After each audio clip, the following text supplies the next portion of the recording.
So, I want to talk about why and how the healing path is different for women versus men, especially after divorce, because there's some very significant differences.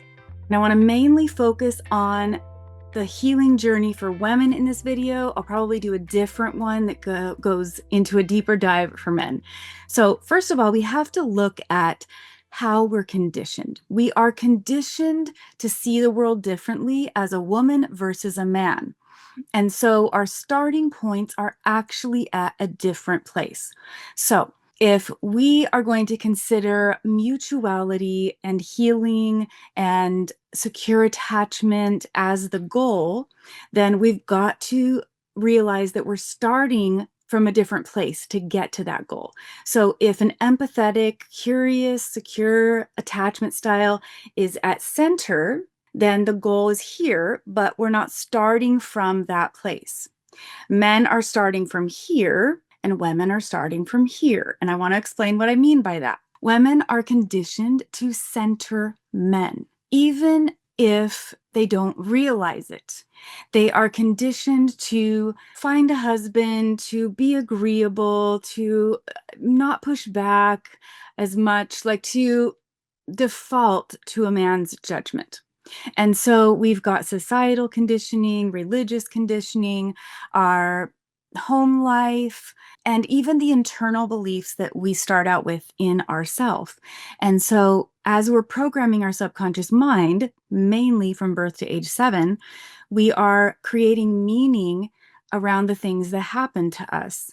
And the meaning doesn't have a lot of discernment.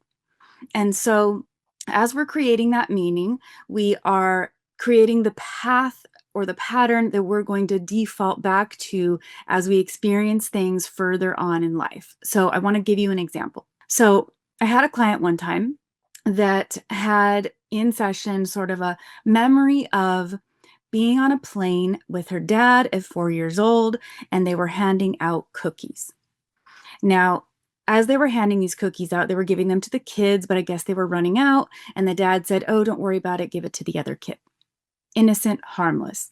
However, in that little 4-year-old brain, she assigned the meaning while she was still in the subconscious programming phase of life. She assigned the meaning, I didn't deserve that cookie because I wasn't good enough. I didn't deserve it. I'm not a good girl. All these beliefs. And so we reframed it. We finished the session, and she was absolutely elated to realize she deserved everything. She deserved goodness. But we're talking about a very successful woman, financially stable, successful in her business. Yet she had the underlying subconscious belief that she didn't deserve good things. And it led her into toxic relationships and emotionally damaging relationships and situations where she continued to self-betray. And so getting a divorce is the first step to breaking free. It takes a lot when you have that mentality to choose to leave, because statistically, women are usually saying what they want, saying what they need, expressing that need until they just cannot do it anymore. And then they finally file for divorce. They don't typically just file for divorce out of nowhere. It's not really the way it works.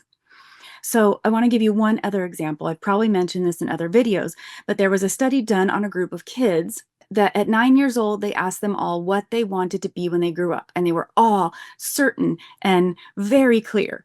And then they asked that same group of children what they wanted to be when they were 13. All the boys were still clear and answering with boldness.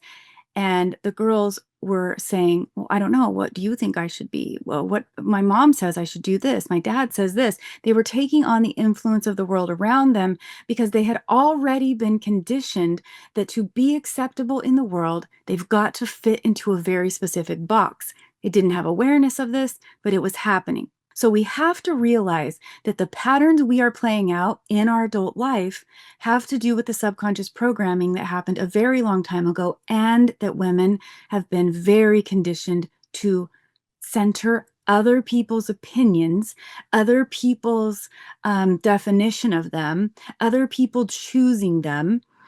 And so we've got to break that pattern. And so if we're going to have the same end goal for both people, which is secure, empathetic, calm nervous system, healthy emotional partnership in the center here, and men start up here with sort of an arrogance sort of mask of like how they're performative in the world.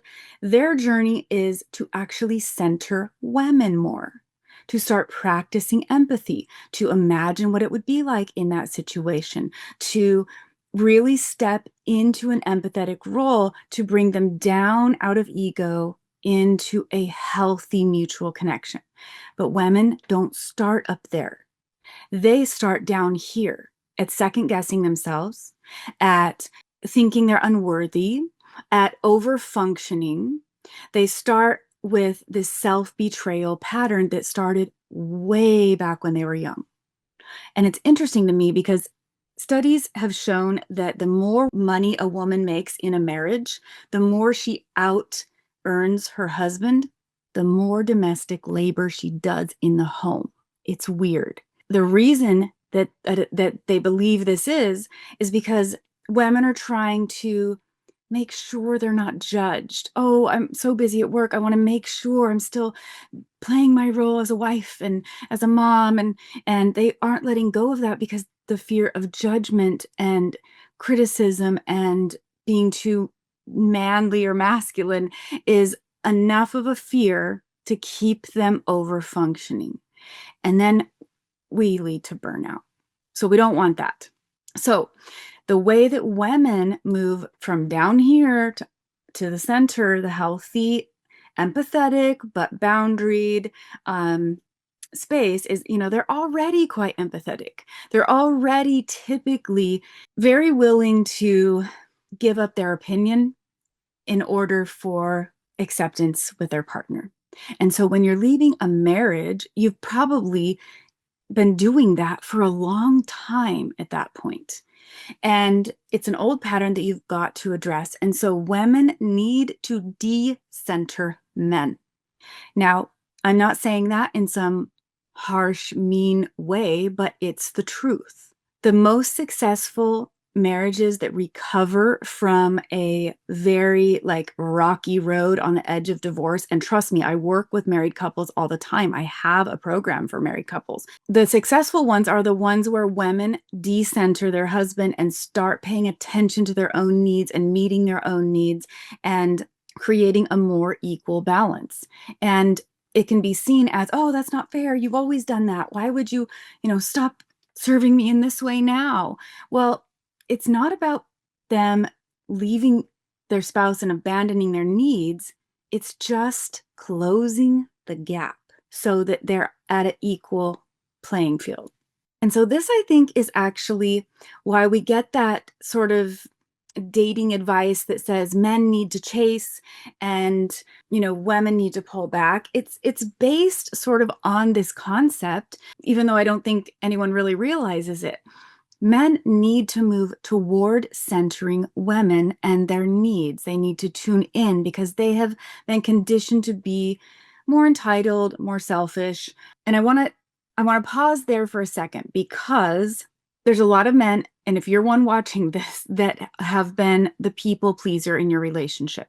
You have done X, Y, and Z, and you have done all the things. You feel unappreciated, and you can't understand why it's never enough. Well, the problem with that is that you aren't actually in tune with your feelings and your needs. And if you were, you would be expressing your needs to your partner instead of thinking that everything's transactional. And you wouldn't think, if I did X, Y, Z, I'll get the sex I want. If I do X, Y, Z, I'll get this that I want. It's not a contract like that. It's not a business deal. This is a relationship. And so the men who have been people pleasers have grown so much resentment inside of them from the years of not communicating their own needs, not doing it in a healthy way, not understanding healthy communication between partners, not understanding when they should be saying yes and when they should be saying no, avoiding conflict, that the resentment is so insanely high, they burn it all down and they leave the relationship and they just villainize their spouse. But it's not fair because they haven't given the spouse the opportunity to rise to the occasion of knowing their needs instead of letting them read their mind, or instead of expressing those needs out of anger and frustration, which makes the feminine just pull back and self-protect. And so you might be watching this and going, well, I did everything. There's a problem with the way you did everything. And we are not meant to be full of self-betrayal and being a people pleaser, not men and not women.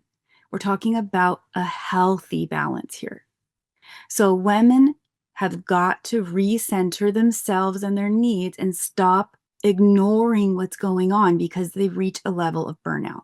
So we've got this center goal. Men need to move out of ego, down toward humanity, empathy, healthy communication, self-acceptance, so they can actually share the real them and quit wearing a mask. And women need to move out of this self-betrayal mode into understanding their feelings, expressing their needs, communicating in a healthy way, using boundaries healthily, so you can actually meet in the healthy middle. And so I want to point out that while getting a divorce is a huge step, you aren't there yet when you get a divorce, because now you've just removed the trigger. You've removed the person who is not pulling their weight, who is not communicating well, who's disrespecting you, who's ignoring you, who's being entitled, whatever the issue was. And there's a reason why you chose that person to begin with. And you can think consciously that, oh, I've learned my lesson, I know better, but your subconscious is running over 95% of everything you think, feel, and do. So the next time you get into a relationship that feels amazing, that feels electric, that you really want this person to like you because you really like them, all of the old subconscious stuff is going to come to the surface and it's going to start calling the shots again. And you're going to justify your decisions. Oh, well, it's okay because, oh, well, just every once in a while. And you're going to end up in a very similar, if not worse, situation. And you're going to have ignored the red flags. And then you're going to sit there wondering, how did this happen? Or you're going to avoid it altogether and you're not going to have the connection you need in your life because you're just terrified of making a different decision. You think your picker is broken. And so you've got to do the healing work on the subconscious level, especially after a divorce. At that point in your life, you are stepping closer to the real you. You have better understanding. You have wisdom. You've got to deal with the subconscious programming if you're going to be able to implement that wisdom you've gained, if you're going to be able to show up differently. And honestly, that's what my newest program is all about. The Secure Self Blueprint gives a strategic blueprint for women. The men's program is coming later this year, guys. I'm not forgetting about you. I am not anti-man. I want to make this clear. I am the mother of 3 grown boys, men, and I know their hearts. I know their needs. And I want to create a program that serves men's specific needs, insecurities, fears, all of that as well. And that's coming later this year. But right now, the first version of the Secure Self Blueprint is just for women. So we can dial that in and make it very, very clear. And you can find out that more information about that at the link in the description below. And I want to mention, for those of you who are new here, if you don't know who I am, I'm Ketra Thompson. I'm a certified master hypnotist and a relationship coach and a attachment style coach. So I blend all of that together so that we address things on the subconscious level, and then we move into the implementation level so you can actually show up in the world differently. So you can be your authentic self, which repels the wrong people faster and attracts the right people quicker. And I have put together this very specific path. And depending on when you're watching this video, if this is in the pre-launch era, it is the cheapest it will ever be. I can't even believe how great of a value this is. So you will want to check out that link below. And if this content resonates with you, if it helps you, then I would really appreciate it if you'd click like and subscribe so you can be notified every time I post a new video. And I want you to remember that men and women Not that they're just wired differently, because there are some wiring differences. We are conditioned differently, and that means our healing path looks different, even though it's the same end goal. We are wanting equality, mutuality, deep, authentic connection, but the path there is different. And if we take the wrong path, we're going to waste a lot of time, and we're going to cause maybe more damage to ourselves. So I'd love to support you in any way I can on that journey. You can set up a consultation call. You can directly purchase that founding member spot with a discount for the Secure Self Blueprint in the description below. And until next time, I hope you curate a life by your own design.